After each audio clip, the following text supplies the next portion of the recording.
It's kind of unique where everybody in the audience knows more about what's going on out here than you two do that's sitting behind the table. But what we'll do is we'll begin this evening with each of you having 3 minutes to make the introduction. I'll ask that you all come up to the podium for those 3 minutes. We've got individuals here in the front row that will be keeping time. After those 3 minutes after that introduction, we'll have you be seated again, and then we'll ask questions. You can remain seated and then pass the microphone back and forth.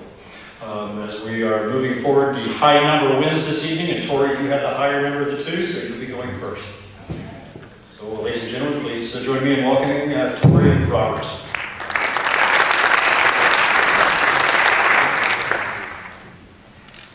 Hi, everybody.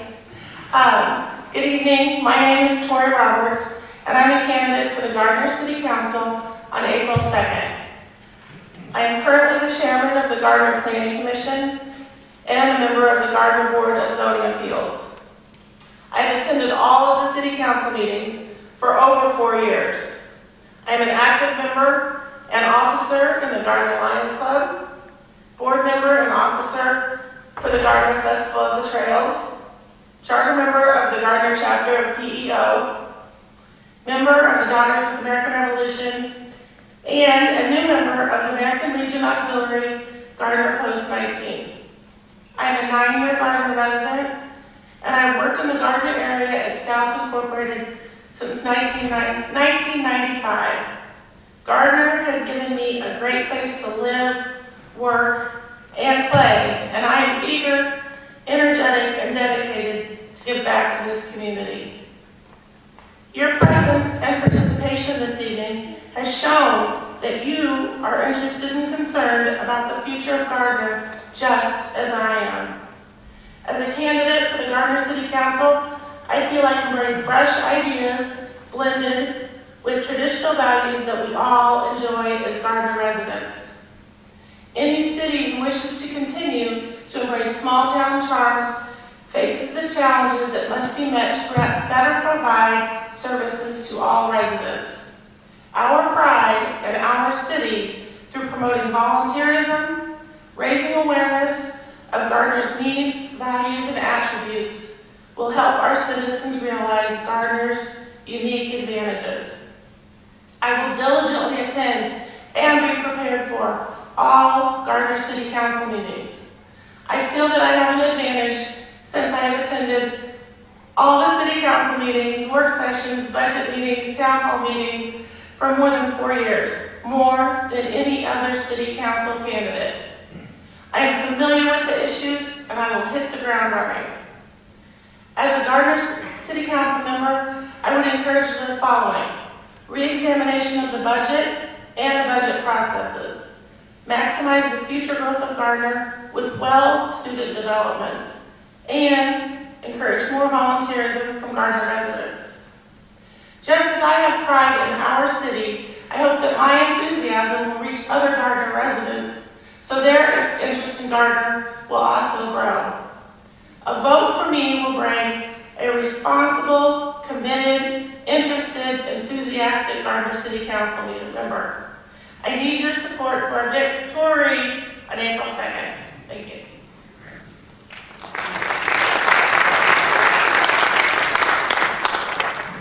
All right, thank you. Up next, please join me in welcoming Chris Benjamin.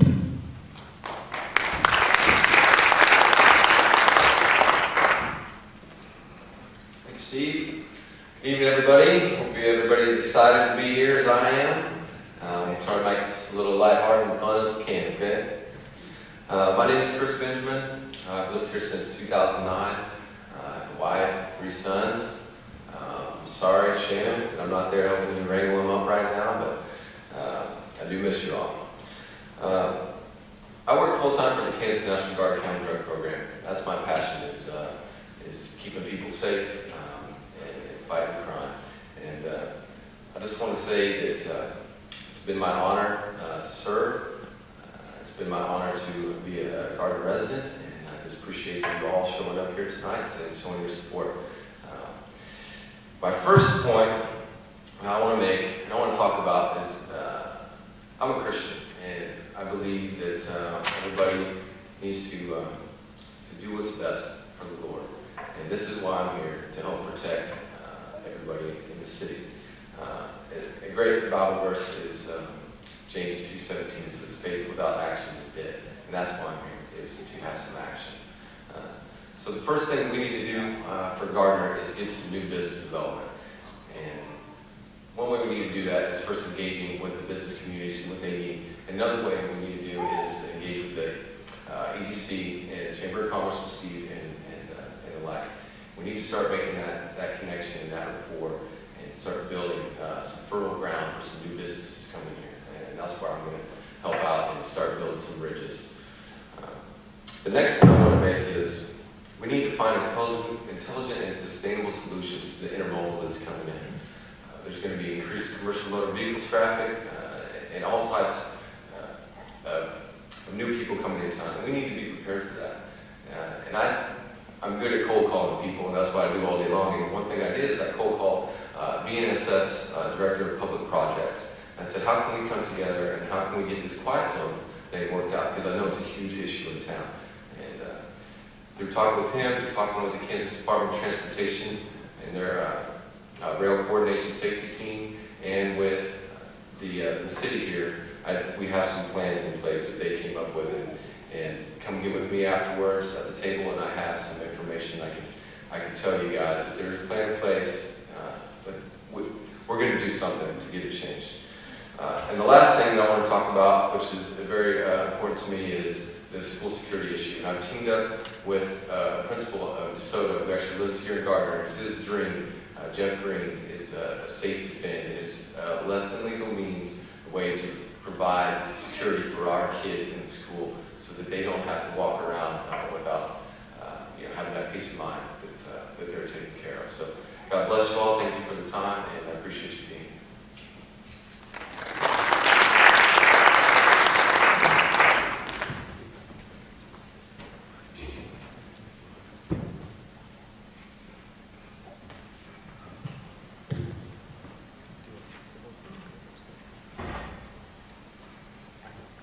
Okay, Chris, you'll go first.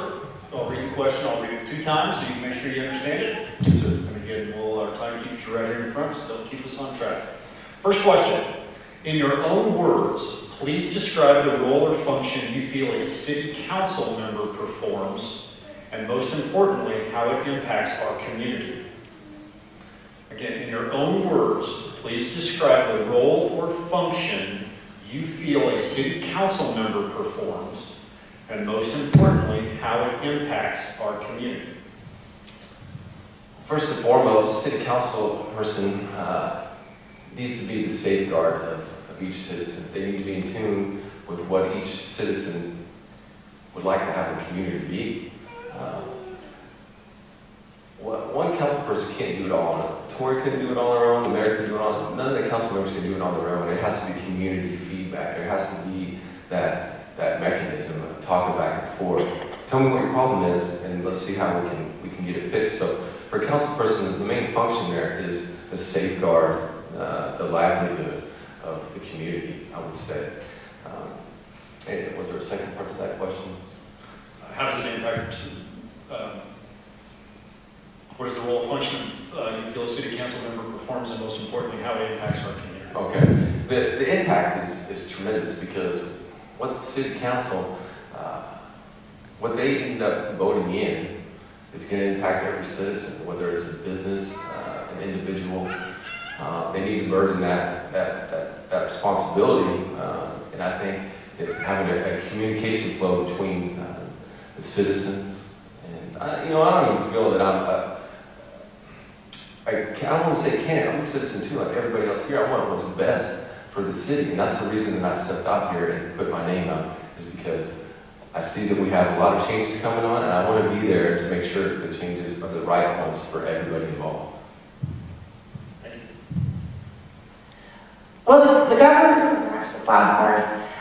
governing body is main responsibility is establishing and enforcing municipal laws to assure municipal services are meeting the desires of the community. And I would hold those responsibilities dearly. I would also listen and make the best decision that I could for the citizen.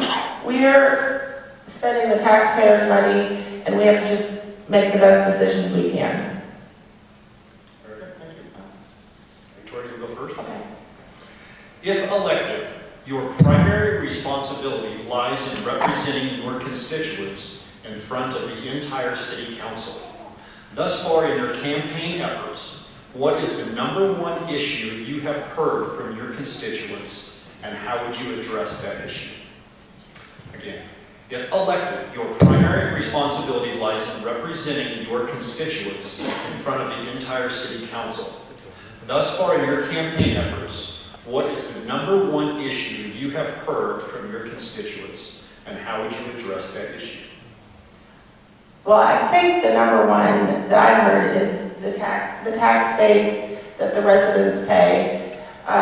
It's almost 85% that the residents pay. So we need to, like I said before, get well-suited businesses into Gardner to help the burden of the tax base,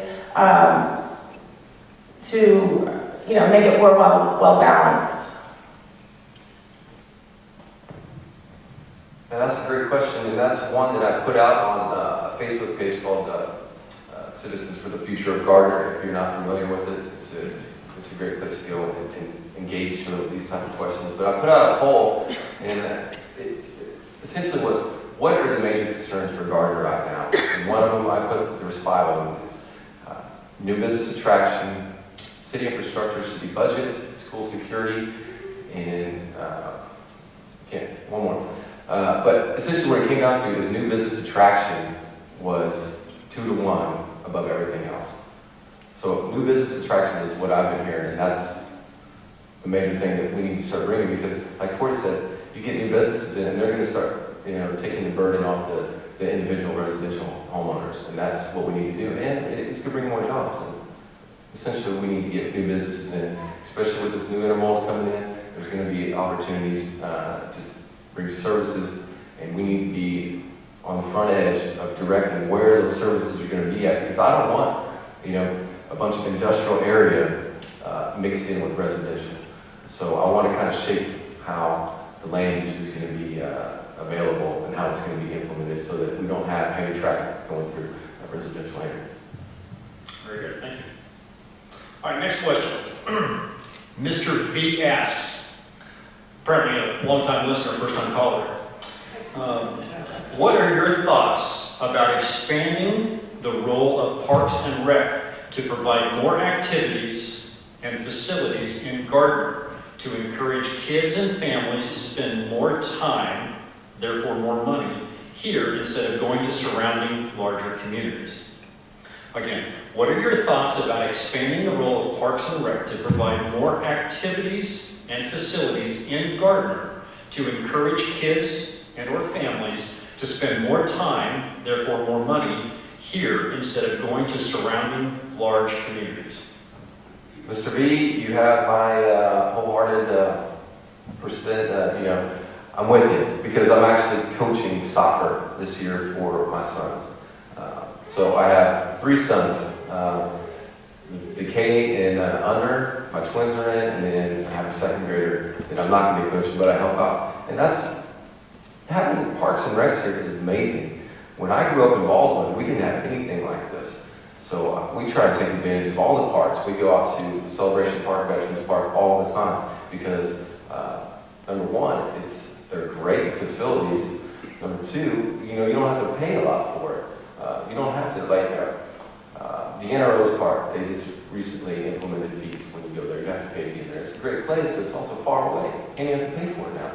We need to keep everybody here in Gardner. We have the facilities in place. Let's improve them. If we find something that we can make better, or we can build something new, I'm all for it. I'm all about keeping people in Gardner. I know we have to leave to go to work, most of us, but when we come home and it's time to play, let's play here in Gardner. Okay, Mr. B, wherever you are, great question. The Gardner Parks and Rec are crown jewel, I think, to Gardner. They provide so many services to so many people. I've had lots of opportunities to volunteer for the Gardner Parks and Rec, just a couple weeks ago. I volunteered at the daddy-daughter dance. It was a huge success. There were so many smiling faces. I love those kind of activities. Anything and everything I think we should promote and have people stay here at Gardner and meet their neighbors. It's just, I can't say enough about the Parks and Rec. Very good. All right, next question. Economic development in and around Gardner should quickly increase with the opening of the intermodal later this fall. The potential currently exists to attract new businesses, both large and small, to locate within our city limits. What businesses or industries do you feel are most appropriate to dedicate time and resources towards that would complement the products and services already offered in our community? Economic development in and around Gardner should quickly increase with the opening of the intermodal later this fall. The potential currently exists to attract new businesses, both large and small, to locate within our city limits. What businesses or industries do you feel are most appropriate to dedicate time and resources towards that would complement the products and services already offered in our community? Well, obviously warehousing would be good because of the intermodal and the new, with the traffic hub, with the railroad hub. Factories, any good paying job that brings families to Gardner, that will buy houses in Gardner. I don't have a specific, I think that every business opportunity that comes to Gardner would be unique, and you have to investigate and see what fit that would be in. I wouldn't be closed to really any business. I think we should be open for business. So I'm not going to exclude anybody right now, but I also think that any attraction would be good that would bring visitors to Gardner, not only people that would move here. So that's it. That's a really great question because that's something that we're going to be facing here really, really fast. And, what I would like to suggest is, like I said earlier, we need to start shaping the way that our land is going to be used, which way it's zoned for industrial, commercial, and residential, because that is going to be a huge issue when we start talking about, you get all of these large trucks rolling through town. You're going to have these warehouses potentially that they're going to be, traveling back and forth to. But the type of businesses that I want to start attracting are ones that aren't going to be the fly-by-night type of businesses where they're here one moment and then they're popping smoke, like they say in the military, and they're rolling out the next minute. I want somebody that has some longevity, somebody that has some history, and somebody that is interested in sticking around in Gardner for a duration, not just while the times are good. Very good. All right. 2 questions remaining. I agree. Completely. I'm hungry too. The downtown has been an identifying focal point of Gardner. What would you do or not do to ensure and promote its viability? Again, the downtown has been an identifying focal point of Gardner. What would you do or not do to ensure and promote its viability? Does everybody remember what downtown Kansas City looked like about 10 years ago? Before they moved in and they rebuilt that place up, and it's really nice now. 10 years ago, I wouldn't walk down there at night by myself. But now, it's someplace that you can take your family. It has business, it has, entertainment, it has something that is an attraction to people. That's what we can do for downtown. I mean, you have the commercial space, get the businesses like a coffee shops, those are great. Ground House, a couple above, those places are drawing in people. And those are the type of businesses that we need to sustain, and we need to bring in others like that, keep them viable, as you say, and keep them healthy. We all leave to go to work. Most of us live here, and a lot of us travel out of the city. So let's start thinking about, okay, well, what's going to attract us to stay in town, and we don't have to, drive 15, 20 minutes or more to go to a movie theater or to do some different type of shopping or do some entertainment. that we could do downtown or anywhere in the city. Well, I'm one of the few people that actually stay in Gardner most of the time. I very rarely leave. I love Gardner. So some of you might have seen, I have my I Heart G-Town bumper sticker. I am for Gardner. So that being said, I'm for downtown. I want people to come downtown. I want people to spend their money downtown. The variety of businesses, bring it. That's going to bring the people. Speaking of downtown, we also have the Great Festival of the Trails that brings a lot of people downtown. And that is also a good PR for Gardner. I want more people to be like me. I want more people to stay here, play here, have fun here. Very good. All right, last question. How would you define the term vision for our community? And what specific elements do you consider essential to include when defining that term? Again, how would you define the term vision for our community? And what specific elements do you consider essential to include when defining that term? Wow, that's a good question. Grow would be my first thing. We want to grow Gardner, but we also want to contain the growth. I love the small town charm that Gardner has. So I want people to come to Gardner. I want growth to come to Gardner, but I want it contained a little bit. So grow would be my main vision, and spending wisely would be another vision. What just came to mind is resiliency. Being resilient in the fact that we're going to have a lot of changes coming here in the near future. There's a lot of changes coming business-wise with intermodal, like we've been talking about.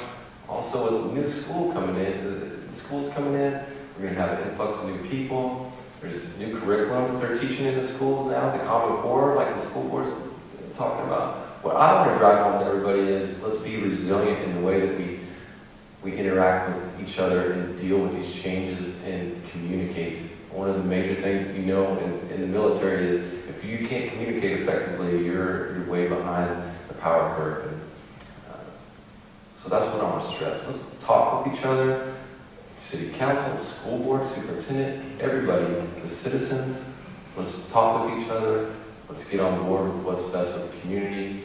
And let's just drive on. Let's be resilient. Let's meet the challenges together, not separated, together. And just enjoy this community that has been built. Let's build upon it intelligently and just enjoy each other. Very good, thank you. Please join me in thanking them for joining us today. All right, I'll have you all step back to the waiting room as we bring in the next and final group. Just as everybody knows, we will be asking the exact same identical questions to this next group as well in the same order.